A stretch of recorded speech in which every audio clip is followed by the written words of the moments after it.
Bonjour et bienvenue dans cette vidéo flash dans laquelle nous allons voir ensemble ce qu'est la dilatation thermique de l'eau. Pour bien comprendre ce phénomène physique, réalisons différents montages. Dans le premier d'entre eux, plaçons de l'eau colorée, ici représentée en rose pâle, dans un ballon muni d'un bouchon. Ce bouchon est doublement troué, ce qui nous permet d'y introduire un tube en verre, mais aussi un thermomètre. La température de l'eau colorée est, d'après le thermomètre, égale ici à 20 degrés Celsius. On remarque également que de l'eau colorée est présente dans le tube en verre.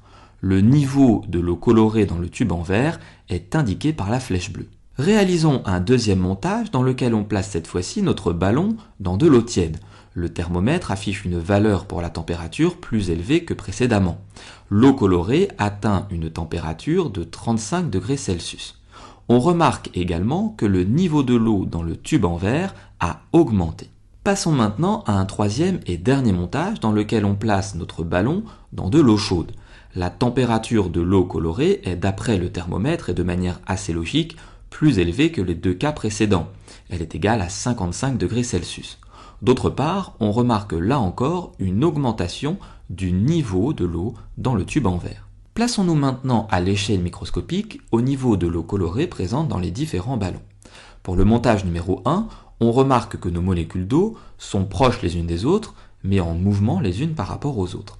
Rappelez-vous qu'en chimie, l'état liquide est qualifié de compact et de désordonné. Lorsqu'on se place à l'échelle microscopique au niveau du montage numéro 2, on remarque que nos molécules d'eau sont nettement plus agitées et occupent un volume plus important. Pour le montage numéro 3, là où la température est la plus élevée, l'agitation des molécules est encore plus importante. Finalement, plus la température augmente et plus les molécules d'eau s'agitent. C'est ce qu'on appelle en chimie l'agitation thermique, puisque cette dernière dépend de la température. Plus les molécules d'eau s'agitent et plus l'eau va occuper un volume important. C'est ce qu'on appelle la dilatation thermique de l'eau. Finalement, sur nos schémas, on voit que le niveau de l'eau dans le tube en verre augmente à mesure que la température augmente, puisque l'eau va occuper un volume plus important.